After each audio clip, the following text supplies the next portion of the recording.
Here we go. 3, 2, 1. Boom! And welcome to the Big Honker Podcast. I'm Jeff Stanfield with the world famous Andy Shaver, and we are in the land of the frozen West Texas. Coldest 4 days I can remember in a long time. Worst place to be. When it's frozen? Horrible. It's just a shithole. You know, we're cold, and it's it was 0 degrees the other morning. We haven't reached 24, I think, in 4 days. And our friend with us today, Mr. Rory White, is from Canada. What's your temperature today, Rory? We're minus 12, I think. So Celsius. So I'm not even going to try to do the math. I'm not the math guy. I don't even have a clue even how that works. It's just cold. Andy's going to look it up. Yeah. 0 is 30, I can look it up. 0 is 32, right? So I'm going to say it's around, 0, 16, 15, 16? What is this saying here? That's 10 degrees Fahrenheit. So it's 10 There there. you go.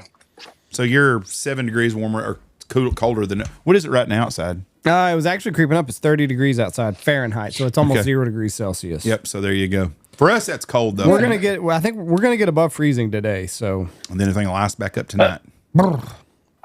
it's gonna be a mess. That's it. You're going to start to thaw and then freeze again for you. Hate Perfect. That's So you told me the other day that Canada is enforcing a law by October 1st that you must sell all of your assault rifles, which I don't know what an assault rifle is. I know what an AR is, but is it any kind of rifle that's a semi-auto and all pistols, right? So it's a bunch of different. So they've gone through and individually said each rifle. So we had a really weird system where we had restricted, non-restricted, restricted, and then like a prohibited class. I think they stopped handing out prohibited licenses back in the 90s. But a non-restricted rifle would have been like an AR-10. A restricted rifle would have been an AR-15. So if that makes any sense to you, you're doing better than I do. We have both of those. There's definitely a big difference between an AR-10, the AR-15 on how powerful they are, but it's still the same fucking weapon. 100%. So basically they've gone and made a whole group of rifles prohibited, and they're doing a buyback program. So if you'd like to sell your guns back to them, you can. It's a really bit of a mess right now because all of the major cities and major police departments have said that they're not going to participate in the gun buyback program. As of October, you'll be breaking the law. So, but what if you can't sell it back? You can, you can sell it back. The amnesty period is until the next couple of months, but they're not paying very much for them. It's a bit of a nightmare. But I mean, haven't we seen this throughout history? That's what's just crazy about. It's what's crazy about everything that's going on. Like, we've seen a lot of the stuff that's going on. You know, they say history doesn't repeat itself, but it rhymes. Like we've seen the buyback programs. You know, love Trump or hate what Trump's doing. We've seen the exterminate the people that aren't supposed to be, get the people out of your country that aren't supposed to be here, and what ICE has been doing. So, like, we've seen a lot of these things before, and a lot of it's a slippery slope. And I'm all for people coming here legally and doing things the right way, but I'm not for what has happened in Minneapolis a couple days ago. So, like, you can be for both and against both. When you say you're not for it, you're not for them killing that guy on the street. Correct. But you're for them deporting illegals. 100%. Yeah, see, me too. And if those people would stay out of the way, we wouldn't be having these issues. Yes. That doesn't give them the excuse that they shot the guy. And I don't know what happened. Right. I'm on the side of ICE. But it also needs to be done the right way. But I'm not against at all deporting illegals. And the thing is, one side doesn't give two craps about those people. It's about the voters and the money. All that fraud and shit. Let them sort it all out. And if you want to do a parade somewhere, go do it. But leave them guys alone while they do their jobs. But I'm also pro Second Amendment, and the guy he could legally carry a firearm, the firearm he was carrying. So, like, I also understand that aspect of everything too. Like, he was legal in having that firearm. But when you go it's a mess. When you go start poking your finger in the bear and you got a gun on you, like, it's a risk that you take. You want to know what my untrained, unprofessional opinion happened on that deal was? I think someone's gun went off by accident. Well, so I had seen on Twitter or X and you can take this for what it is, but the guy was carrying a weapon that has had a history of negligent discharges. One thing that I had heard is perhaps when they went to disarm him, it had a negligent discharge. Yeah, that's what I think happened. And everybody lost their mind. I don't know if he was going for it. I've seen pictures where it looked like he was going for it. I don't know. It's all a mess. Cameras are blurry all of a sudden. So I think the gun went off in the hands of an ICE agent or a Border Patrol guy. I think it went off accidentally. I saw a video of a guy, but with AI, you can't ever tell what's real or fake anymore. And this guy was running with that gun, and that thing went off. Now, I don't know if that's what happened or not. What happened is bad. It's a horrible deal. But if them fuckers would get off the street and quit whistling and doing all that crap and calling in and let them do the job, they're not taking legal citizens. They're not deporting anybody that's legal. Everybody getting deported is illegal, and there's so much fraud and crap in Minneapolis, and that's why they're fighting this deal. They're fighting it because they don't want to uncover the billions of dollars. I think everybody in the Minnesota state, the big arm of it, Waltz, Ellison, all them people, I think they're all implicit in this deal, and I think they've all been getting lots of money under the table. Yeah, it's a mess. I mean, I think optically it's been for us here, we what do we know? We see what we get shown on the news and the media. Yeah. I think optically, like, there's got to be a better way to at least have those conversations, to at least not, I mean, you got videos of like kids in handcuffs. I mean, the optics of it, it's a nightmare. And I don't know if you have the most, I'm how many 100 miles away from the nearest agent, but I just think like, it's a sort of a PR nightmare the way it's being done. Yeah, you're 100% correct. And it's just and you see you see the videos of like little kids and stuff who are watching their parents get and granted, the law is the law and whatever it is, but there's got to be a better way than scarring up a bunch of kids watching this kind of thing happen. What we had a congressman, his name's Rand Paul. He just went on Joe Rogan. I saw the clip today on X. And he said, "I've got an idea," and he said, "If you're here illegally, you can stay here. There is no path to citizenship, and you will not get a government. You will not get a government handout, for lack of a better word. You can work here. You can stay here. There is no path to citizenship. Your kids, if you have kids, they will be legal citizens, but you will not be. But you will not get deported. But you will not also live on the government's tit. You came over here to work. You're free to work." And then that's where it stops. So it would be interesting to know. That sounds like a great idea. It does, until you realize that the Somalian families have 8 kids. 8. Well, I mean 8 kids. What are we going to do there? I think we're going after, like, I don't know about there, but like here we're going after small groups who are news and click worthy, going after people who are on like social assistance, government assistance.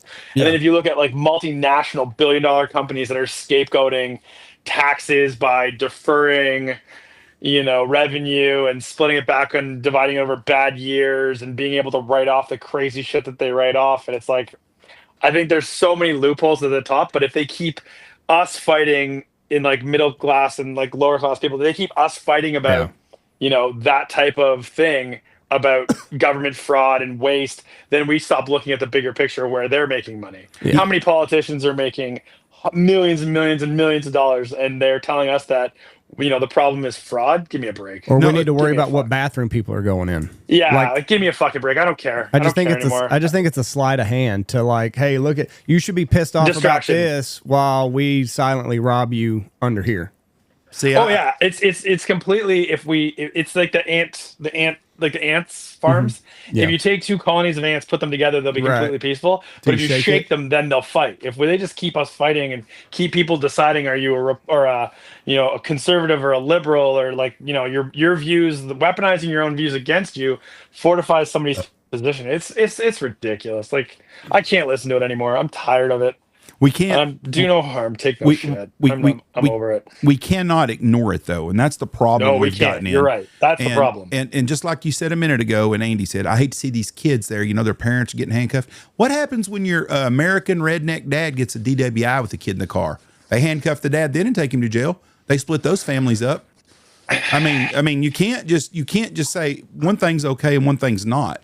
That's it the is problem. a slippery slope. I like the idea of no path to citizenship, but also continue on in safety. I mean, that's actually probably the smartest take I've heard on it. You know, if you don't have rights as a citizen, you can't vote, you can't do anything, but you can work legally and pay taxes and contribute. We're just not going to socially take care of you. I mean, that's probably a good idea. That's probably the best path forward. We shouldn't socially take care of anybody. That's the problem. We got way too many people that expect a handout all the time. Yeah, I don't want legals on the government tit either. No, I don't. I'm serious. You know what? I hear you. I mean, there are people that I think like there are people and these are people in like situations where I do think there is a need for social support, but I think it comes in a cyclical way. Like there's got to be a plan when you get on it to get off it. How can we support you to getting off of it? You know, there are people with high functioning disabilities who maybe can't afford to live in Toronto, live in a major city, but they need the resources of a major city. So I'm happy to see a center where, those people can live, but contribute, and finding meaningful ways for people to be able to contribute to society, but still, not just living on the handout, doing nothing. I agree on that part. I don't want to see someone that's mentally, you got to watch, challenged, I'll just say the word. Yeah. Or handicapped. I don't have a problem. I don't have a problem with someone that's 70 years old or whatever is on a fixed income of just Social Security, which is not an entitlement. They paid into that shit, getting some help. But I have a problem with 5, 6, 7 generations of people living in housing projects, getting food stamps, have never had a fucking job. And we've got a ton of that in our country. And I've gone to Canada, and every time I've gone to Canada, I can't see a son bitch that looks like a Canadian. Everybody's Indian or Pakistan. And these foreign countries are coming over here, and Europe's a perfect model of this. They flood the system with all the free welfare bullshit everywhere. And the Somalians, I've got a huge problem with the Somalians. They have 8 kids, like I said a minute ago. 10 years that they're here, 75% of them are still on government welfare. Kick their big-headed ass back to Somalia. We don't owe them. No, we don't owe them shit. We don't. I didn't see one fucking Somalian at the Revolutionary War fighting. I didn't see a Somalian at Gettysburg. I didn't see a fucking Somalian fighting for us at World War II. I'm tired of it. We don't owe you shit. You go back to your shithole country because you want to make our country a shithole. I'm a family of immigrants. My great-grandmother came over here on a steamship from Italy. They went to Ellis Island. I can see her name and my family that's there. They didn't have nothing. My great-grandfather was hung for speaking out against communism, was hung in Italy. You know what? They came over here. They made a life. They didn't come over here to get free shit. They come over here to work. The people that come over now, 90% of them don't want to fucking work. They want free shit. Yeah, but that's our fault as Americans for having these programs. Bingo. 100%. You got it. Bingo. I'm with you. It's our fault for allowing these programs. And also, like, we have this same responsibility to Canadians. I mean, like, we have a huge issue right now on certain, First Nations reserves where they don't have clean water, and we're funding international aid. Like, it's seriously upsetting because you're like, what are we doing? Like, these are people who contribute, they pay taxes, they have these, they've been, given, or they've been given. They're living in places where are suing the federal government and winning. Like, thank God they won. I don't know where that lawsuit stands. I really haven't paid that close attention to it. But we've created a system that is so desirable by the rest of the world. And we've done that to sort of, and it kind of feels like we've done that to be able to manipulate votes and people voting for certain parties and keeping certain people in power. I think we need a full political shift we need to reform how we have government assistance, but we also need to reform, how we generate tax income and tax revenue and tax companies. We got to get rid of some of these loopholes that make it so viable for these people to make money. I mean, as long as everybody's paying their fair share into it, I think that's what we need. We got to get fair share. What is fair share? Because is it fair that I'm not against corporations because they provide jobs and you got to have them. If you don't have corporations, you don't have you ain't got no jobs. Have them, for sure. But what's fair share? Because if I bust my ass and I make $500,000 a year, why the hell should I have to pay 35% tax? And then some guy that don't do shit that makes $30,000 a year, gets a check back at the end of the year for a tax refund when he didn't pay no fucking taxes in, and he gets 8 or 10,000 back. I got a problem with that. I think if fair share is 12%, I agree with you. I think if fair share is 12%, then it should be 12% for everyone. You shouldn't get penalized for being successful. That's fair share. I don't think you should be penalized for being successful. I think that there are ways in the tax. And listen, I'm not an accountant. I'm not a tax. I'm a chef, for God's sake. But like, there are ways in the tax code that you can structure things so that instead of taking a profit and a salary, you take a dividend. You take a dividend, you're charged less taxes. Yeah, you can't contribute to an RRSP or RESP or whatever the hell they are. I don't know. I mean, fuck, man. You're hunting guides, and you're fucking you guys talk to a lot of people, but you're a lot smarter than me about this. I think that we need a system that's totally overhauled. I think it's gotten to the point where it's so bad on so many fronts that it just doesn't work. And the longer that we sit here and pretend that it does work, it's just doing more long-term damage. I think that people in the United States of America, citizens of the United States of America, shouldn't have to pay a dime in income tax. We've proven that you don't have to. If we've got billions of dollars in fraud that's all over the place, I mean, Jesus, Gavin Newsom got $15 billion to beat a high-speed rail. They haven't even put 1 mile of track down. $15 billion fucking dollars. But how many of those we're talking about, right? We're talking about who's getting paid from that 15 billion. What ended up where? Where's the money? Follow the money, play the game. But that's the problem. Is like, where do you invest your energy? At the end of the day, like, we all want to be. I want to say that, like, I'm altruistic, and I, you want to be accountable, and you want to understand all these things, but I don't know, man. There's so many different things that, like, I don't have the time in my life to be frustrated about everything. Life is short. No, Lindsey Graham, because I'm not just going to pick on Democrats. Lindsey Graham supposedly was getting a big chunk back of money from Ukraine. Everybody that's a politician, when they vote for shit, they get a cutback off that shit all the time. They put money into their campaign and stuff. Ilhan Omar, her husband's worth $30 million in 4 years in Minneapolis. He had zero money. He had $42 in his account 4 years ago as an investment banker or whatever it is. Now he's got $30 million.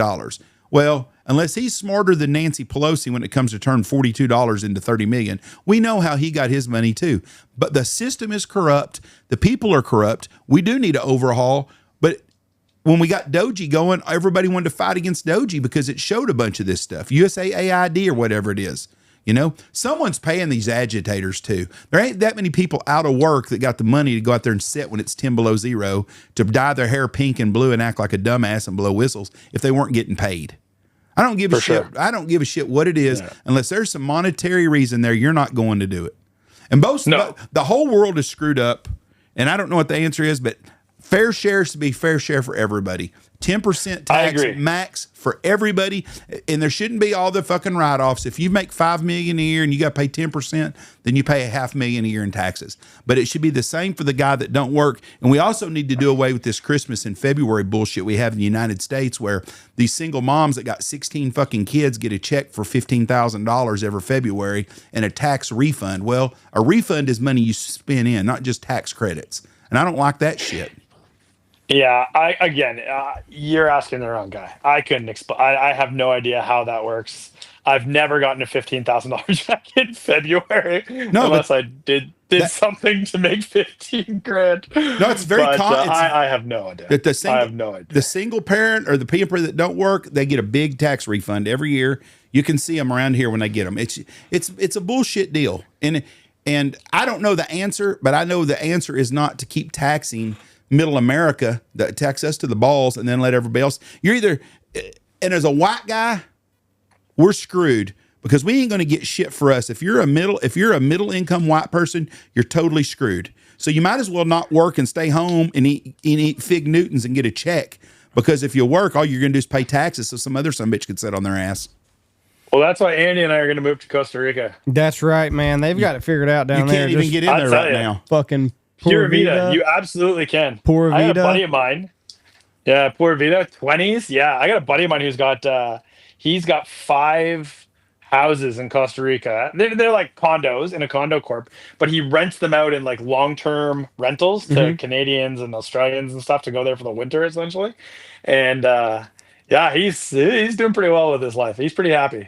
What is their airport shut down right now or something? I saw a deal yesterday. Yeah, people can't get in and out. I don't know if something happened. So was that his plan? Did he just go down there on like vacation and fell in love with the place and was like, "Hey, I need to figure out how to stay here," or what? Sort of he had a house, he had a condo here. He went through a really messy divorce. When he left after it was all said and done, I think he had to sell his condo. Ended up with just like a lump of cash, and he bought a place down there to rent out. I think he knew somebody who had done it or was doing it. And then it just turned out really well. Rolled that into another one, rolled it into another one, rolled it into another one. Met his current partner. They bought one together. And then they bought one that they live in. So now they have a house up here that they rent out the top floor, and then they live in the basement when they're here. And then they have a place that they live in Costa Rica as well. Yeah, it was shut down in September, Jeff, for electrical failure. Something happened yesterday. They showed people at the airports doing something. It might have been just a delayed out of somewhere. I don't see anything on here. Do they fly directly into Houston from there somewhere? I see September 24th, Guanacaste airport was shut down because their radar system was down. September 24th. I don't even know what that one is. I've only flown into Liberia and San Jose. Well, I'm trying to think of where Guanacaste is. We flew, I think that's where we flew in. We flew into Liberia and San Jose, or we flew out of San Jose. It's a beautiful place, though. There's no other place like Liberia? it. Yep. Yeah, we flew into Liberia, and then it's pretty amazing. And then we flew out San Jose because we did like the. We did the opposite. Opposite. Y'all went south and then went north, I guess. I think that's how it is. Yes. Yeah, we went south and then went to the north. Went to the beaches at the end. We spent like a couple of days in the rainforest. A couple of days at like the hot spring thing there. Can we say the name of the place on here? Yeah. Yeah, you can say whatever you want. All right. Tabacon, it's like the hot spring resort. We did that for a couple of days. And then we went to Tamarindo for like a week. Did you do the hanging bridges while you were there? What's the hanging bridges? It's like in a rainforest. No, it's like in a rainforest. And then, I mean, the bridges are just like hanging. It'll be like a big, long stretch of bridge that's just like suspended up in the air. Buddy, I'm kidnap proof. I do not go on a suspension bridge. There's no way. They're built well. They're built well. I'll send you. They're built well for Costa Ricans. I haven't seen too many Costa Ricans my size. You know what I mean? It was. Like I said, like whenever we were down there, it was supposed to be like nuclear war, and I was like, well, I guess there's worse places to be stranded. Like we'll just. I tell you what, figure it out down here. I have a friend of mine who a different guy. He wants to open he's got a fishing boat in Costa Rica. He's invested in one, and he's like, we need to go down there and open a resort. And then like every time I think about it, when it's like -12 outside, I'm like, I could live in Costa Rica. I could do Costa Rica right now. I could do Costa Rica for a bit. I don't know. It'd be kind of like not a lot of ducks in Costa Rica, but I'd find a new hobby. I'd be all right. I think you'd be all right. I can't deep sea fish. I can't do the offshore fishing. Oh really? No, to me it's the most. I need to flip top water. I need to catch bass. I get really really bored out there deep sea fishing, like on the Great Lakes, the salmon, like those charter boat tour things. That's not my scene. That's not my jam. We had capicola there, isn't it? Capicola at an Italian food place, or was that in Mexico? I can't remember where it was. Yeah, it was fucking delicious. Where'd you have this at? I think it was in Costa Rica. Okay. I wasn't in Costa Rica. It would have been the only good meal you had in Costa Rica. The food in Costa Rica, I will say, awful. Is, on the whole, you didn't like it either. No. Black There's beans and white rice. That's it. Yeah, it's beans and rice, but it's not like this. This is just how I found it. So we get in this taxi after we land at the airport in San Jose, and we say to the guy, we're like, hey, listen, we're really hungry. Like, take us to a place where you would eat, and like we'll buy you lunch. I don't care. Like, let's go. So he's like, yeah, I got a spot. We'll go.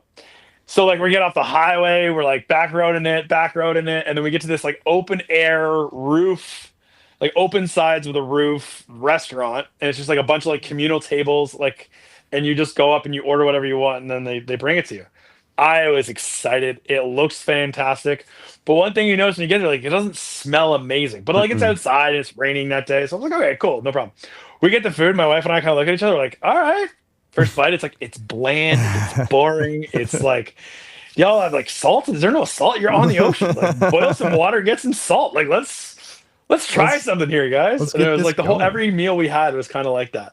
Yeah, no, I've never I'm trying to think of. I can't remember the resort we stayed at. Food was okay there, but like, no, you're right. You go to like this local on the side of the road place that you think's going to be amazing, and it's just like, well, it should be amazing. That's the problem. You're like, it should be amazing. It's chicken with black beans and white rice. Okay, Rory, get excited. I got one for you as a chef, man, and I want to try this.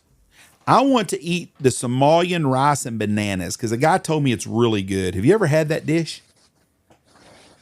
Is it banana or is it plantain? They said bananas. No, it'd be not plantains. They bananas? say bananas, and I've never heard of that combination before. But a guy told me, he said, "Man, it's really, really, really good."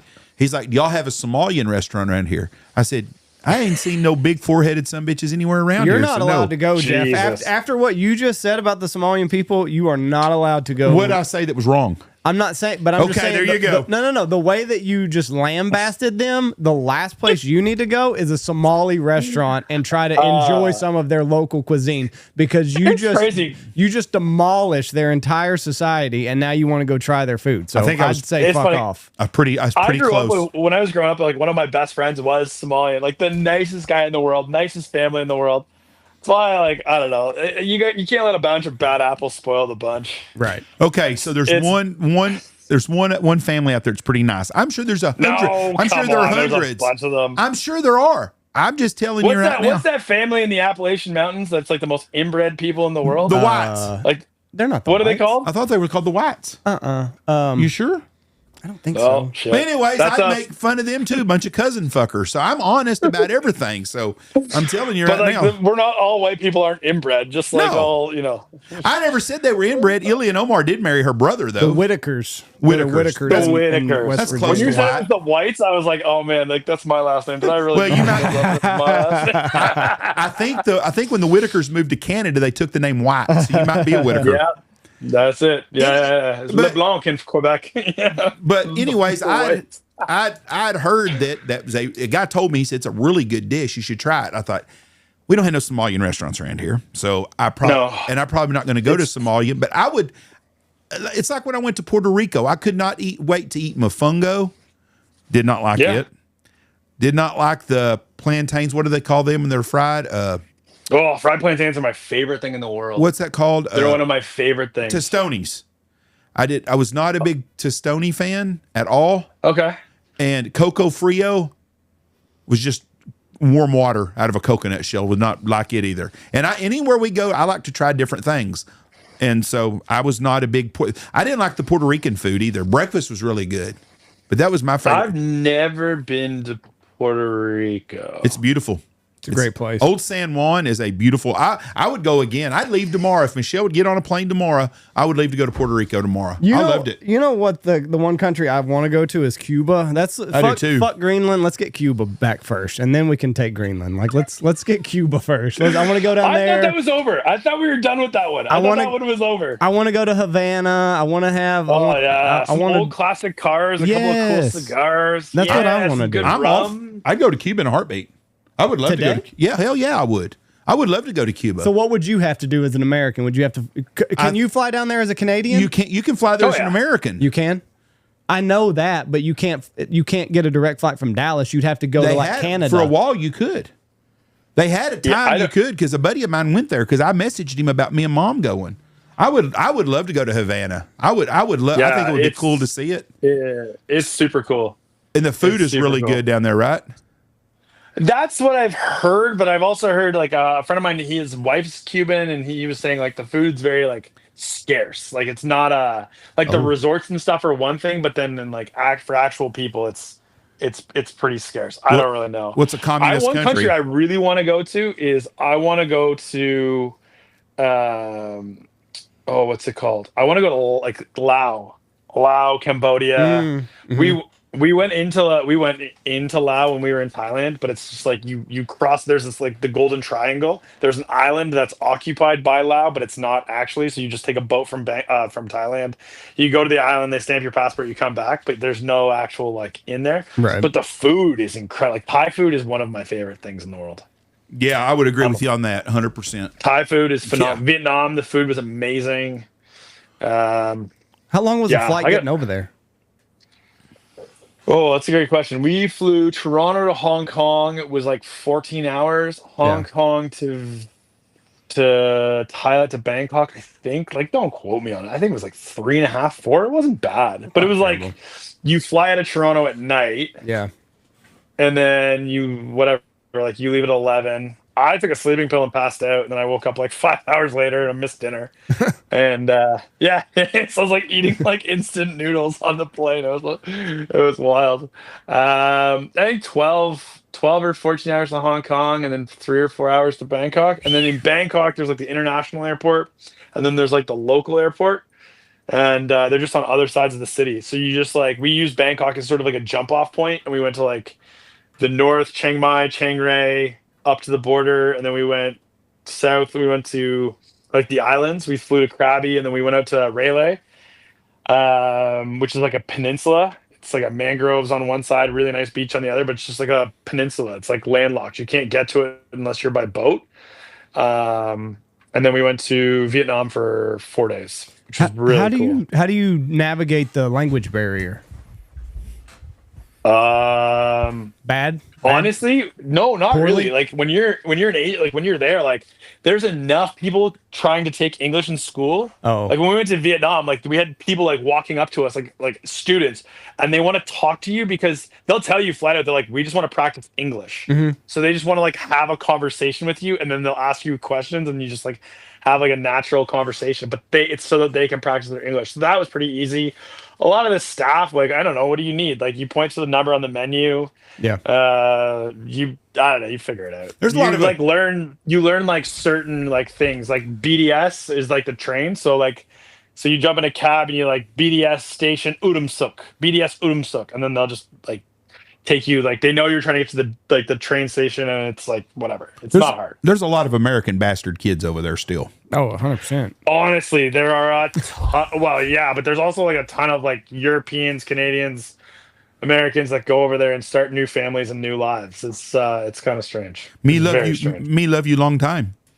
Oh Jesus, there's no sort of. I'd also love to go back to I'd love to go back to England. I love London. London's one of my favorite cities in the world. Really? Oh yeah, London is so cool. Never done Europe. Used to be on my list. London is one of the coolest cities in the world. Like you have like the history in London, and you have also like very like modernized parts of London. If you want to go see like the Parliament, Big Ben, and all that crap, there is. But just like I don't know, there's like cool pubs and cool places to hang out and cool people to talk to, people to hang out with. That's like going London's to. a pretty sweet city. I would love to go to Scotland and Ireland, and I don't care about being in the towns much. I want to drive the back roads and the islands. I think that would be awesome to do that. Yeah, me too. Ireland would be a cool one. Scotland would be a great one too. Have you been to Spain? No, I have not been to Spain. I would love to go to Spain too. A buddy of mine. I don't know, man. My kids are 7 now. The travel bug is starting to creep back in. We're doing Mexico for March break. Yeah. Where you gonna be at? I don't even know, to be honest with you. I wish I could tell you, like, oh, we're going to this place. We're going to like the south. I don't know, in the same time zone as us. So it's a very small place where I think we can be. I haven't really paid that much Harris. attention. I wish. No, that's on the Isla Harris is on the west coast, right? No, East Coast, in the Caribbean, right south of Cancun, or right off the coast of Cancun. When are y'all gonna be there? We're gonna be there in March. 8. That's us. We're there. Oh 18? No, we're you're first. Yeah, we're going in March, and we're going again in April. Rory seems like me. What's that? I don't know when we're going. I don't know where we're going. All I know is I've got to go somewhere, and my wife will get me on the airplane. I'm the opposite of that. We talked about it so much, and then we booked it all before Christmas because that's what we gave our kids for Christmas. And it was a trip, that, and then if you'd asked me then, I could have told you exactly when it is. I think it's the 18th, or I could have told you where we're going. Now it's like, I wonder if they're going to where we're going with the grandkids. Exterrera or Excaray. I don't know. I'll look it up here. I'll shoot you a message of my dates when we go, and if we're there, that'd be hilarious. We'll have to run into you for a beer. Yeah, that'd be a lot of fun. Yeah. So, yeah, it'll be good. Have you seen The Bear? Yes, I have. I love that show. It's good. I can't watch it because it just gives me too much anxiety. Anxiety? What is this about? Yeah. It just restaurant. makes you like relive like living in a restaurant, and I'm okay without it. I'm okay with that, but it's a good show. Matty's awesome. He's a wicked dude. The guy who's like the eccentric tattooed dude, Yeah. Matty Matheson. So he has restaurants in Toronto. He's Canadian. His food is amazing. His restaurants are really, really cool. Why would anybody sign up for that kind of lifestyle, though? It seems awful. Alcoholism, stress, it just, you kind of got everything and all of the world's bad habits in one fell occupation. We don't know it. If you'd have told me it, if you'd have told me it, like, you think I signed my apprenticeship ticket when I was 15? Oh, wow. I didn't know. Oh, you were young. Right? Yeah. I didn't know better. Like, somebody could have told me at 15, this is what the life is, and I would have been like, yeah, all right, maybe for you, not for me. You know what I mean? But it's not like listen, like there are a lot of really like smart people in the food and beverage industry. I mean, you're operating multiple millions of dollar restaurants with razor thin margins and like trying to be profitable and expanding and growing and all that stuff. But I feel like a lot of it are people who maybe didn't fit into a conventional, lifestyle. Mm-hmm. It's one of those things where like being a chef is something. It's like you just work and work and work at it, and you're working in something that like it's not hard to get a chef job. It's hard to, I don't know, it's hard to get in, but it's hard to get out too. Like once you're in it for a while, like I know a lot of people during COVID who got out, but like it's once you've been doing it for long enough, like where else do you go? What do you do after that? Yeah, and I mean, like, I guess I kind of understand that, like, just from being, like, the guide side, like, you kind of lost without it, you know what I mean? Like, when hunting season ends, you're kind of lost without it, and, like, you're used to just kind of being in the shit and having something to do all the time, and, like, it's always like, okay, what's next? And when hunting season's over, you're just kind of like, you go through this period of, like, okay, well, what is next? So, and, like, I gotta imagine as a chef, like, your nervous system kind of needs that fucking edge. You do. You need that adrenaline. You get to the point where you really need that like it just there's something so calming about the stress, the pressure, like like the hardest days in restaurants is like slow days. Because if you don't have, that's when shit goes wrong. Because like if you don't have that pressure, if you don't have that stress, like if cooking for 20 people at a dinner service, you're like, holy fuck, this is taking forever, this is bullshit. But like 160 seems like totally normal and fantastic, because like that's when the machine is running, the wheels are turning, the system is working, and you enjoy it. I don't know, you get to a point where you just enjoy that kind of stuff. Like I don't. So I work for a commercial manufacturer of kitchen appliances now. I've been there for about a year. I got out of like cooking full time. And then in April, I bought a wood fire pizza oven I would show it to you, but it's covered in snow. Yeah. It's like a wood fire pizza oven on a trailer. Now we do catering and pizza events and wood fire cooking events and stuff like that. But yeah, it's something that you gotta, like, once you're in it, you can transition out of it, but I can't give it up. I love it too much. So what, for like a restaurant, what would be like a good profit margin? Like let's not go like, depends on the kind of restaurant. Yeah. It depends on, honestly, the kind of restaurant. Like if you're in a quick service restaurant, you're targeting probably 25%. If like a lot of restaurants, like bigger restaurant companies, they'll do the restaurants that are like their turn and burn, more casual concepts. They can make their 18%, and then they'll have their flagship, which might be like their fine dining version of it. And, in that you're probably looking at on 5%. Mm-hmm. But it all depends on the type of restaurant and also who's funding it. Like there are people who own restaurants that just want to own an amazingly high-end restaurant because their portfolio is so profitable that they can afford to, open a restaurant, lose whatever a year, and it doesn't really affect them. Or like, the restaurant's just covering all of its costs, but it's maintaining a high level of accolade. Like there's all kinds of different people that own restaurants. So when would you know that a restaurant's like a failure? Because like that's the thing, like, I don't know, it's a staggering percentage number of restaurants that close within the first, 3 years or whatever. I guess you know that they're a failure when you're when they can't afford to pay the rent and pay people. So that could be any time, like anytime. If you were going to go start a restaurant, when would you be like, okay, yes, we've done it, or no, we have not? I would probably be looking at quarterly reviews of it and seeing like where's your trend. So like there's that. I think you got to give it a run. Like when you open a restaurant, the idea would be to have enough capital that you can run a year without a dollar, Mm-hmm. if you can afford to do that or investment that way, and then you're going to start paying off that loan, paying off that principal, and then seeing sort of like how can we grow it? Where are our revenue streams from?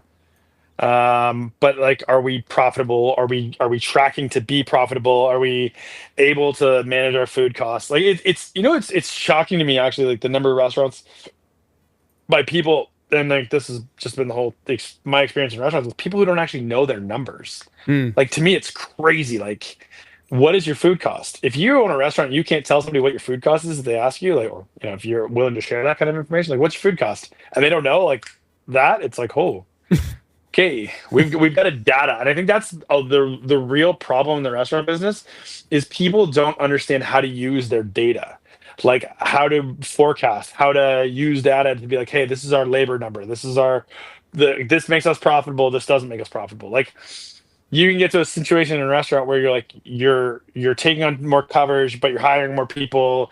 There's sort of like you need to find your sweet spot where you can operate with efficiently, but also make money.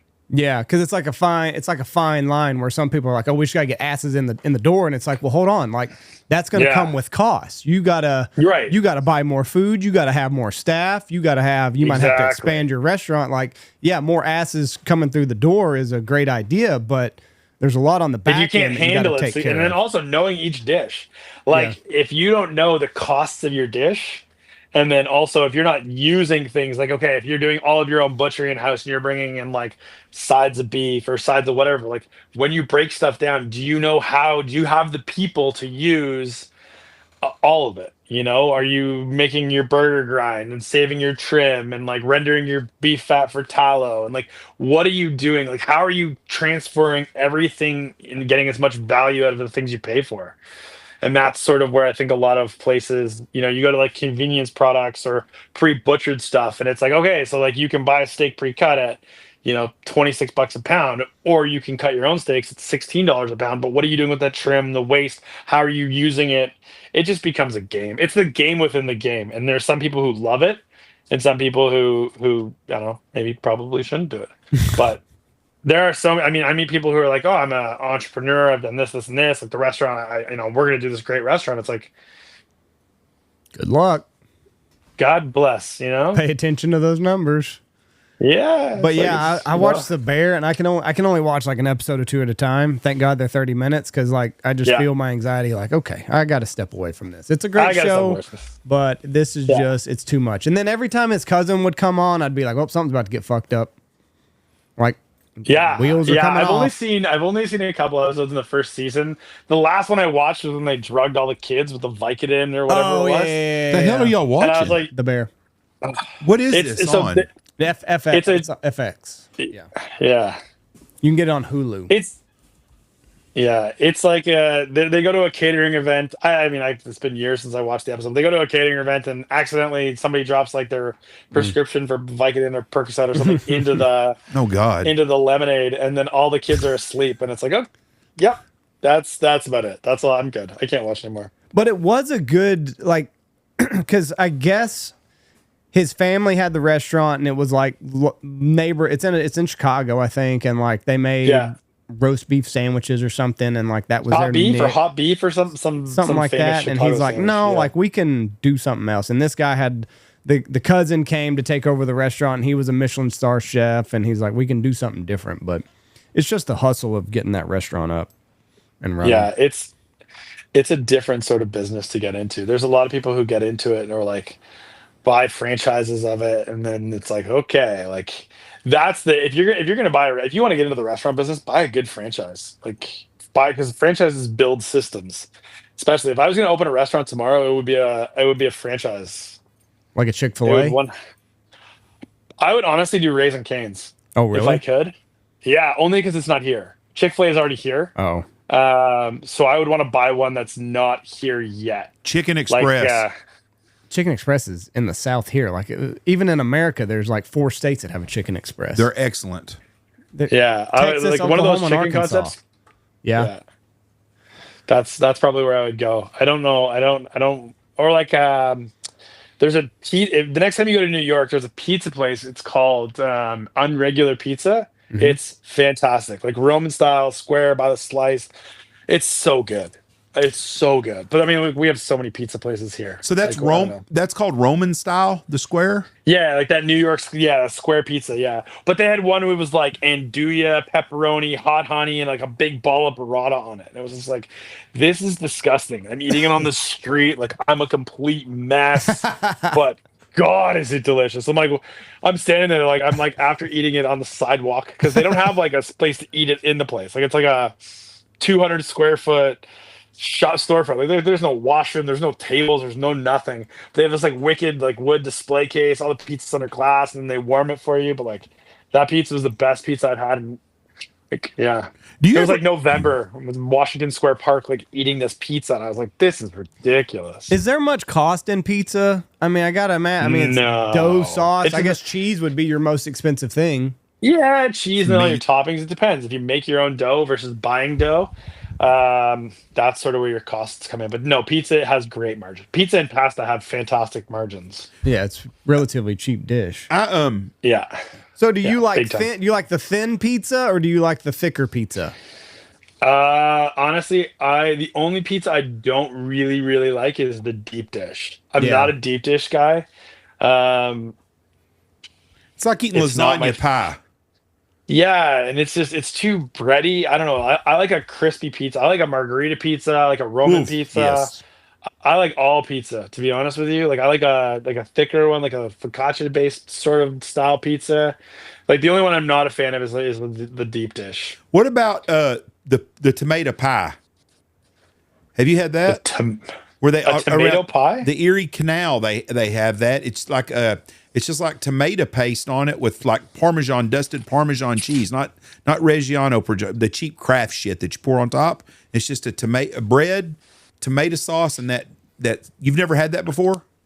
No, It's can't good. say I have. I call it tomato pie. We saw it in Boston when we were there last year. We went to there was a bakery there, and they had a pizza place next to it, and they had tomato pie in there.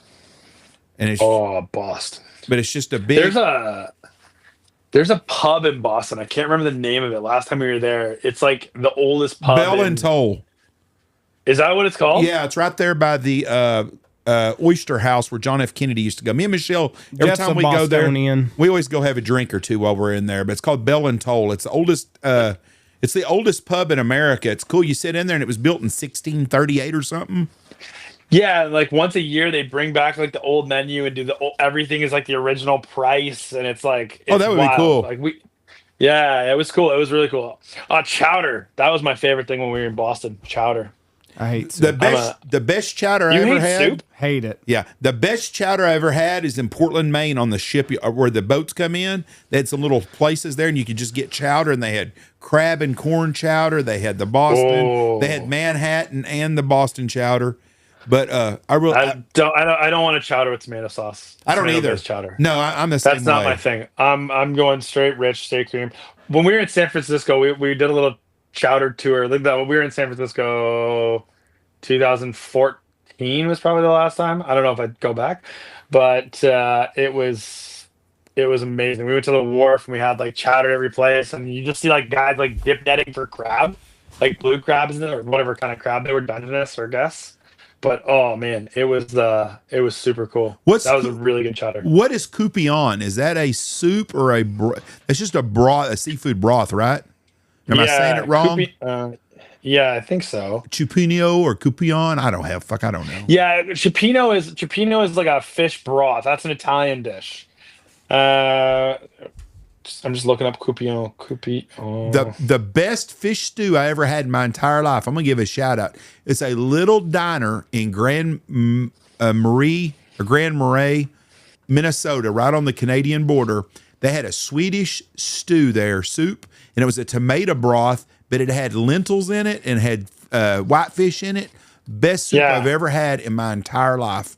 is at that little place, and it overlooks their Coast Guard deal. And I've been there 3 or 4 times. If I ever get up that way again, I'm gonna go there just to have the soup, and then the fuckers will be closed. Because every time I have a meal somewhere, I'm like, one day I'm gonna have that again, and you'll remember it as, oh, that's the best meal I ever had. And you go back, and it's either off the menu or they're closed. You don't feel like soup's just a big waste of time? Like, No, I love don't want to soup. drink my. I I don't want to soup. drink I my know. dinner. Like, I love the soup. worst. Oh, like, if you man. were to break your jaw and they're like, "Hey, guess what? For 6 weeks, we get to blend up your food and you get to slurp it." Like, that's kind of what But soup there's is a to me. difference. You're talking about 3 different things. Like you're talking about like soup for somebody who's got like a broken jaw that's gonna broth. eat like thin puree broth. Like, Yeah. But if you go to like a really good French restaurant, like a classic like consomme is one of the best things you can get. Like it's just like an intensely flavored, very clear liquid. Like that takes a lot of technique, but that's delicious. But like French onion soup is one of the most amazing things in the world. Yeah. It's caramelized onions, brandy, red wine, lots of like herbs, and then like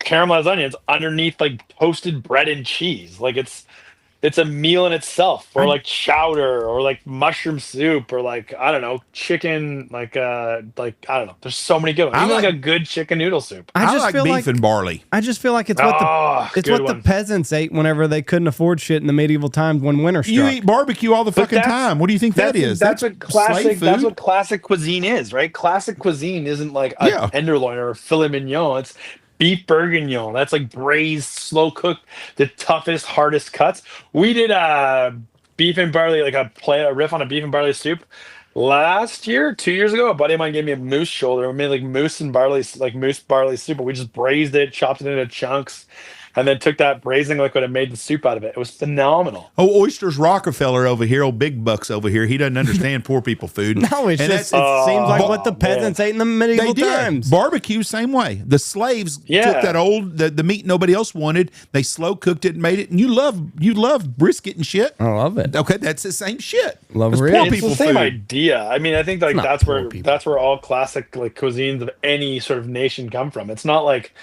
you know, the highly prized fillet or Yeah. raw. Yeah, you got to get the ugly cuts. You know, like my favorite steak still is like a bavette. Like, give me a bavette, give me a hanger, give me a skirt, a chuck. I'm gonna be honest. I have no Like- fucking clue what a bavette is.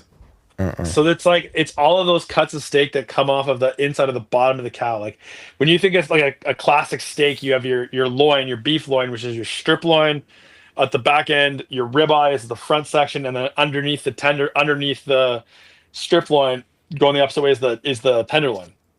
That's why a tenderloin is so tender, because it's on the inside of the cow, and that muscle never really gets used. Right. But then if you go into like the more used cut, like a skirt or a flank steak, like I love those cuts. Like they're not as tender, but you have better flavor, better chew to them. I don't want a steak that could chew itself. And that's another thing I'm gonna say that might be unpopular is I am not a huge filet fan. I would much rather have like a ribeye or something because I don't like the mush.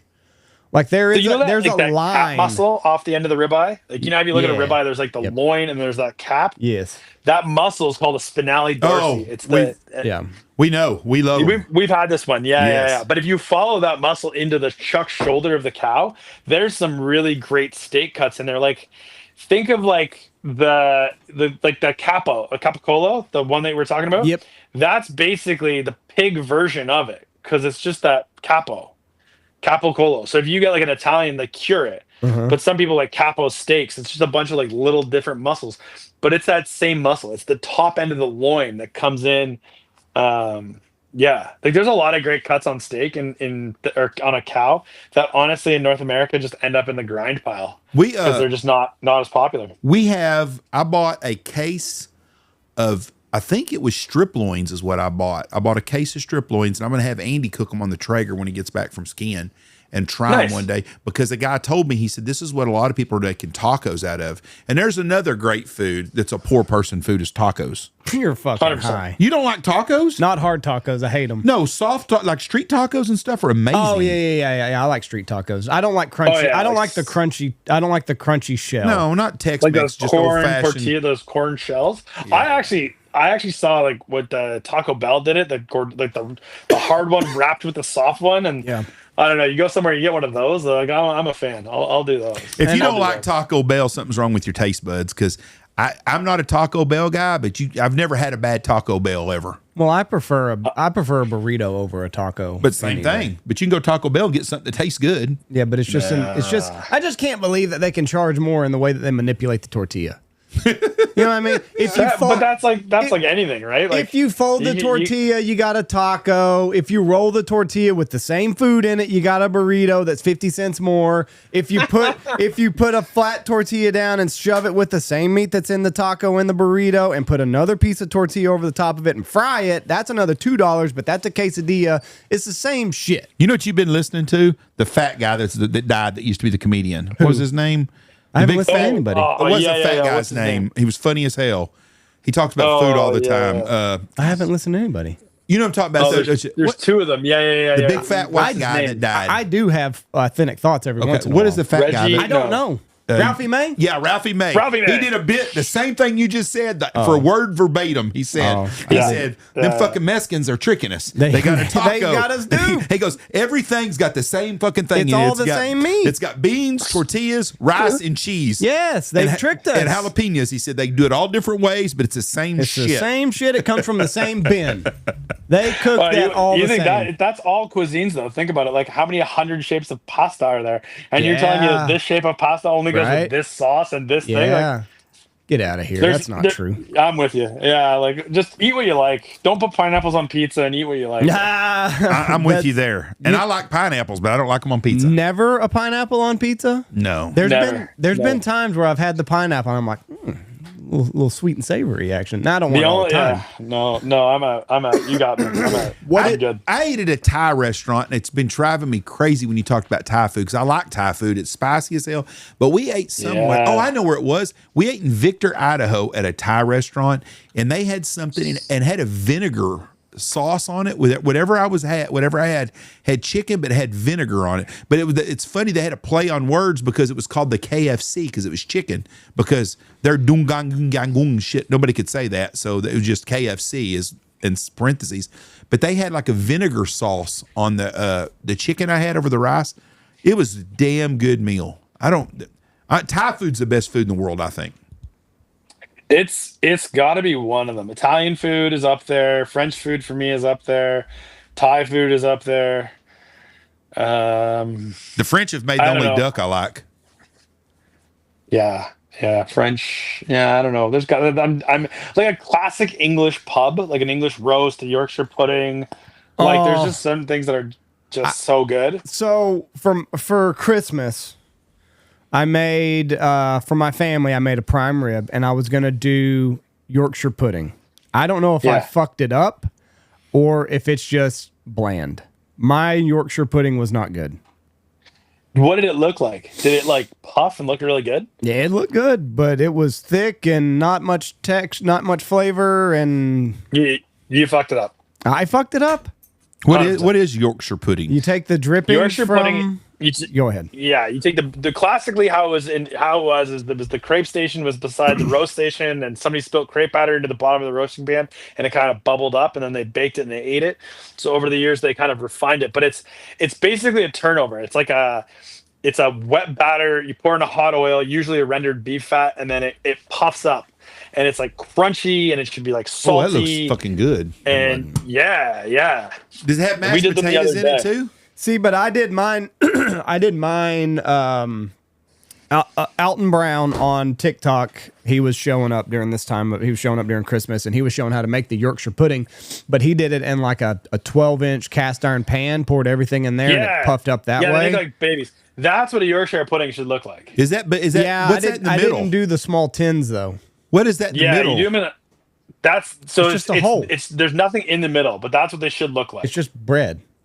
So it's just like a bread. So it's just like a doughy bread. It's not doughy. It should be crispy. It should be like crispy on the outside and sort of like almost custardy on the inside. But it should be sort of hollow. And then you just kind of like wrap pieces of your meat in it, break a piece off, and like wrap a bit of your meat in it. Oh, so it's just like eating a dinner roll. It's just a fancy dinner roll.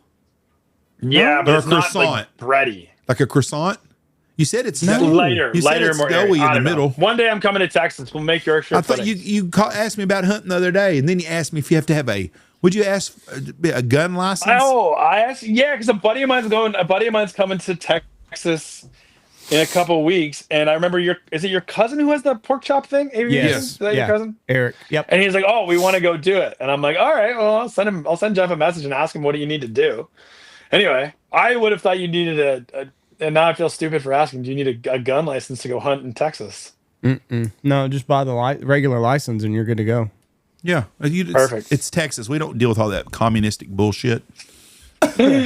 Yeah, so I'm Jeff sent me the dates on so yeah, I gotta get on that, book that for next year. So back to the original line of question before we got off on all these tangents. What is going to happen if you do not? You'll just be breaking the law if you don't turn in your allegedly handguns? is what the federal government is saying. You'll be breaking the law, but who knows? As of right now, it's very up in the air. So a lot of like the local police departments, we have whole provinces that are saying, like Saskatchewan, Alberta, have said we are not participating. Blanket statement in this buyback. It's not legal. It's not this. Like the reality of it is legally owned Canadian firearms represent less than 3% of gun crime, gun instances in Canada. Like, it's probably the same this here. Is probably a pretty close total to here. move of trying to get people to. It's just you're trying to say, oh look, we're doing this to stop crime. Yeah. When meanwhile, illegal firearms are the issue. Like a lot of our illegal firearms, most of our illegal firearms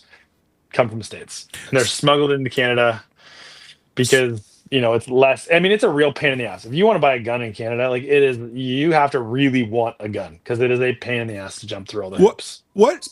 I don't know much about the history of Canada. So Alberta wants to join the United States really bad. It sounds like.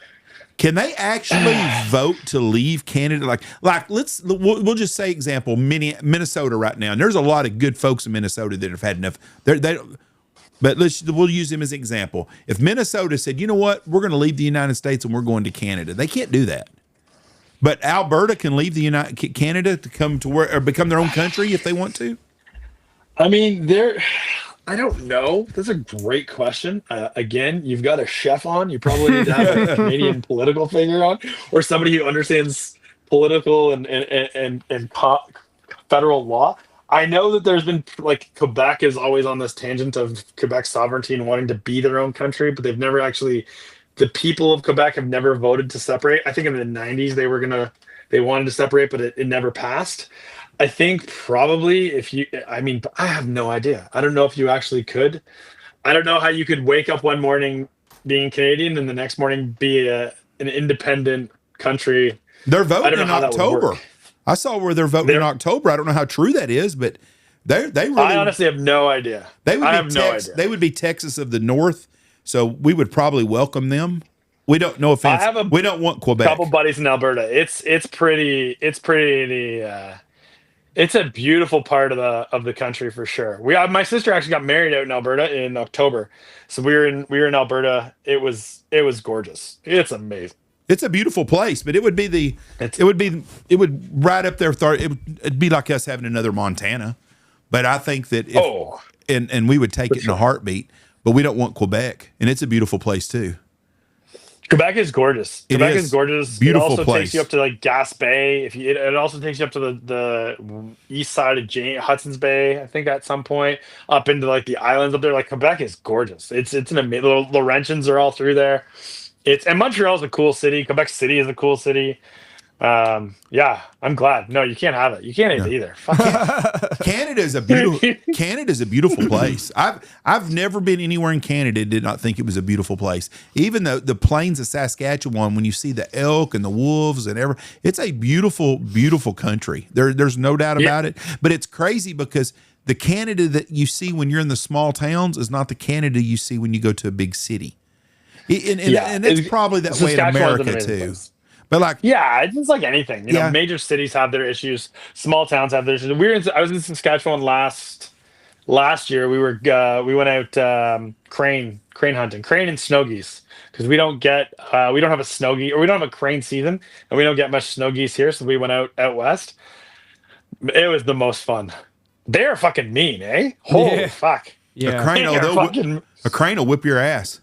Yeah, you got to kill him fast. I had to go get one because they didn't send the dog on it because he was like in the high grass, and I got to about 10 feet, and he kind of stood up and like raised his head on me. I put the Benelli right there on him, and I just let it eat at like 10 yards. I wasn't getting anywhere close to this thing. Like, yeah, they're mean as shit. They're mean. Yes, yeah, they're mean.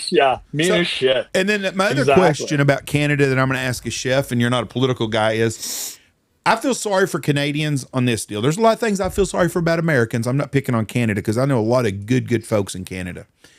I feel sorry because we have the right to carry guns here. And just like this deal that happened to Minneapolis today, that guy was within his rights to have that gun on him. I don't know what happened on that deal. We talked about it earlier. But we have the right to have guns. I can have guns in my house. You go to where we live at, I'm going to bet you 90% of the households in West Texas have a gun in the house. And that's going to deter someone from coming in and doing something they shouldn't do. And I feel sorry for y'all up there because what they're doing up there, the only people that's going to have guns is the bad people. It's like Chicago. Chicago's a gun-free zone. There's more fucking killings in Chicago than anywhere. It's definitely true. Like you can still have a gun in your house. I think that it's not as ingrained. I don't know. Like I'm sort of torn about this because like the carry and conceal thing, I think it's like anything. I think there's pros and cons of it. I think if you ask those 90% of people to perform a basic sort of using your firearm in an emergency situation, how many of them would be successful and how many of them would shoot their cousin, brother, kid, nephew, son? Yeah. I think there's a huge pro and con to carrying a firearm. In my life, I'm telling you, I don't want to have to be in a position where I have to carry a firearm in case something goes wrong. I've been in enough. I don't know. I don't know. I carry a gun in my vehicle all times. I pulled it out one time, which will do you zero good. And the only time I do what now? Which will do you zero good if you're not in your What's truck. the guy's name who was on the podcast? He's the singer. He's like super intense. What's his name? Ted Nugent. Ted Nugent. Ted Nugent, and he's talking about like some shooting in Texas. I had to go look it up because I was like, "What is he talking about?" It was like in like the 80s. Yeah, I had I carry my gun in my vehicle whenever we go somewhere. When we go to a hotel, I've got it on me all the time. If we travel, I have one with me. One time I pulled it out. Some guys got into a skirmish in a parking lot. We were getting gas on the interstate, and they were going at it back and forth. And I took the gun and I put it in my pocket just in case something happened. I'd have my gun. And a lady saw me with my gun, and she screamed, "Oh my God, he's got a gun!" Them some bitches got in their truck, and everybody left. But perfect. And it worked out great. But I just got it in case something happened and I needed my gun. But Andy carries a gun a lot. But you can't go to a church in Texas without someone in the congregation having a gun on them. In schools, most every school district, the teachers have guns. Pretty common, Andy? Mm-hmm. Yeah. And it's for protection. I think it's a good idea. There is a point where for schools for teachers to carry, it is a lot of training. Same as a cop. It is. Which makes sense. Several times, probably should be more training for everybody, but I mean, it is several times a year. It is several times a year. It is high stress situations. It is. I mean, and obviously nothing can mimic an active shooter on a school, but they get as close as they possibly can without having it. Having it be. Oh yeah, because you're on school board. I am. Yeah. So we don't have school board. We have the PTA. we don't have school board. We don't. It's not an elected position. Yeah. I wish they had actual gun statistics from back when guys would wear a gun on their side every day. What the percentages are of gun accidents when someone used them every day. What do you mean? Back in the Wild West, when a guy had a gun on his hip everywhere he went. Well, they weren't as reliable back then. No, but what the gun statistics were accidents. Not them shooting some guy at a damn bar getting drunk fighting over Miss Kitty. I'm talking about actual gun accidents because people use guns every day, and there's still some accidents that happen.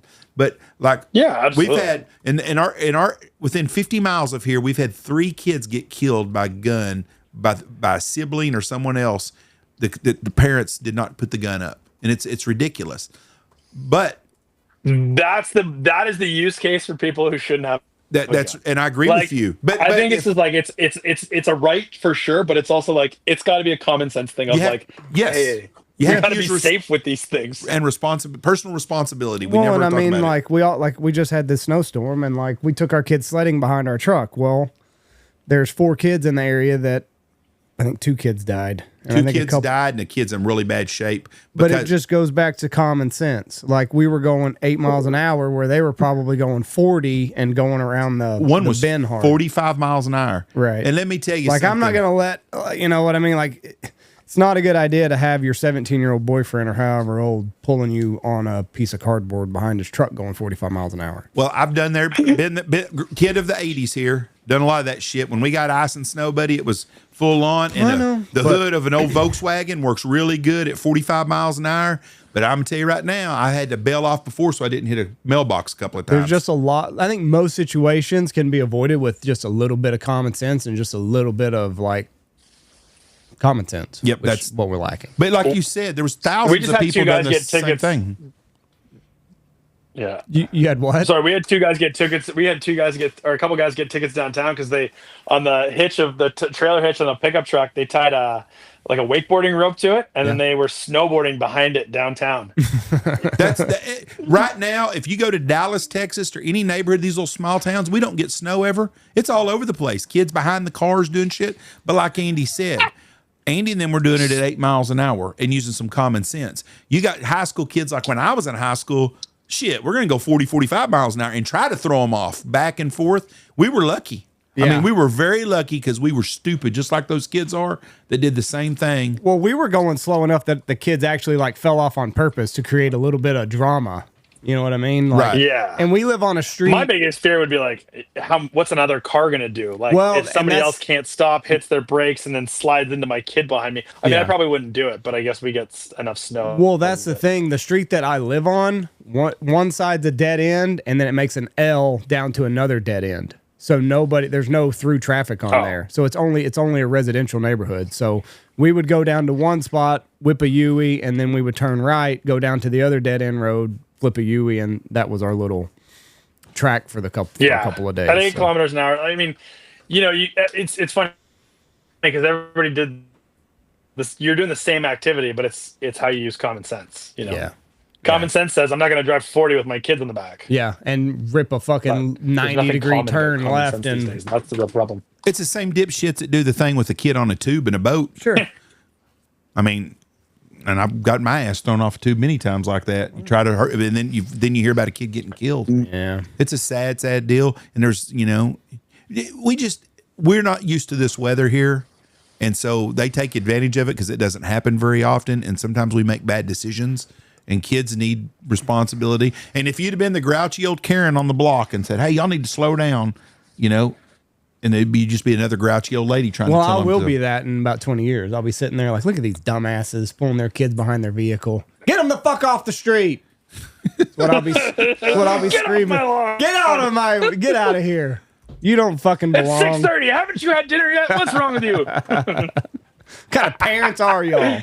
This is ridiculous. Yeah. Those kids are cold and wet and hungry. Well, Rory, when you take them home. When you come down here this winter, you're going to have to cook one day. Yorkshire pudding. I want to see how I did it wrong. I'm going to tell you right now, I've got coon asses that come here and hunt with me every year, and they cook for everybody. And by God, some of that food's hard to beat. So your pressure's on best. you. I'm in a huge coon ass phase right now. My mother, my aunt lives they live in Memphis, but she's from Louisiana. Just outside of Baton Rouge, and I have her scouring for like a gumbo pot for me. Ramsey came up and hunted with us 2 years ago, I guess. So we've been kind of going back and forth, like, hey, what do you think of this gumbo? What do you think of this gumbo? I love gumbo. Gumbo's one of my favorite things to make. That's the only soup I don't like. You don't like gumbo? Oh, goddamn, yeah. No, fucking everybody loves soup. You gotta drink your fucking meal. I do like soup, but I'm not a big gumbo eater because I'm not a big I don't like sausage, and most all of gumbo's got sausage in it. And I'll eat it sometimes. It's just not one of my favorites by any means. Yeah, I like gumbo. I like etouffee. I'm a fan. I'm a huge fan. Michelle's the one I saw like potato salad and gumbo. That one threw me off. Oh, it's so good. Cornbread, yes. Potato salad, I was like, all right, I'll try it, but I don't know. I'm not there yet. We had a dish in Tennessee. It was cinnamon rolls with chili on top, and it was surprisingly good. Really good. You have to try it. I'm telling you. Got to try it because I thought the same thing. they were like, we're having cinnamon rolls and chili, and I was like, that's a weird combination.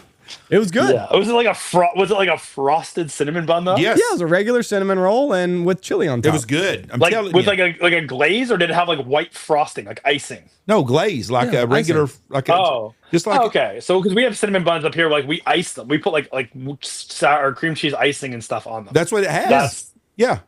Oh. They're good. I'm telling you right now. You try it. It's damn good. Are you a tried once. TikToker? Do you have TikTok? No, I'm not 17. Fuck. You're missing out on so much. You're missing out on I am so not. much. Listen, I'll tell you right now, I'm not missing out on anything. I am not. I'm good. That's the best one so far of 2026. I'm not 17. I'll see if I can find it on YouTube and send it to you then. It's going to be a long form, so you're going to have to fucking, you're going to have to wait through like 4 minutes of shit. Paleo content. I'm paleo communication, paleo content. The cinnamon. I would love to talk to somebody over like being on TikTok. The cinnamon rolls and chili is really, really good. But I don't like Skyline chili out of Cincinnati where they put cinnamon in it. I don't like that. But cinnamon rolls and chili are very good. But you guys are Texans, so do you put beans in your chili? You're not supposed to, but I've had beans in and beans out. It doesn't bother me. Real chili don't have beans, but beans and chili don't bother me none. What's so funny? There's always a huge debate. Like, is chili with beans or without beans? If you get to like New Mexico, it's beans. Texas, absolutely not. Texas chili, no beans. I don't know. I was at a place the other day, a barbecue restaurant, and they had chili, but they did like burnt ends in the chili. Like, whoa, come on. Tony puts hot links in his and loves it. I don't, and I like chili don't bother, but beans or no beans, it doesn't. It's not a game breaker for me either way. I'm avoiding it either way. You don't like chili? It's fine. And you don't like soup or don't like chili, and he sucks at cooking. It's just okay. I mean, let's not get.